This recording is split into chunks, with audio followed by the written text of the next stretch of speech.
ప్రసాద్ గారు, సాంబార్లో సొరకాయ ముక్కలు వస్తే నా ప్లేట్లో వేసేయండి. అంటే నేనేంటి ఉల్లిపత్తలు నాకుంటూ తినాలా? అరే ఏదో ఫ్రెండ్లీగా అడిగానండి. పోనీ మునక్కాడ ముక్కలు వేసేయండి. నా సాంబార్లో ముక్కలు అడుగుతారేంటండి? మీకు సాంబార్ ఏరా ముక్కలు రావా? అరే జనరల్ గా అడిగానండి. నేనేమన్నా మీ ఆస్తులు అడిగానా? ఓ సొరకాయ ముక్క, ఓ వంకాయ ముక్క పడేస్తే మునక్కాడ ముక్క మీ ప్లేట్ లో పడిన తీసేసి నా ప్లేట్ లో ఏంటని మర్యాదగా అడిగాను. దాని పెద్ద రాద్ధాంతం చేస్తారేంటి? ఉల్లిపత్తి గురించి మాట్లాడతారేంటి? మీ ఉల్లిపత్తి నేను అడిగానా? మీ ఉల్లిపత్తి మీరేం చేసుకుంటే నాకేంటండి?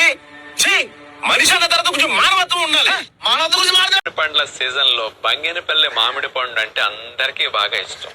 మరి షుగర్ వ్యాధి ఉన్న వారు బంగినపల్లి మామిడి పండు తిన్నా షుగర్ పెరగకుండా ఉండాలంటే దోరగా పండిన బంగినపల్లి మామిడి పండును మాత్రం వీళ్ళకి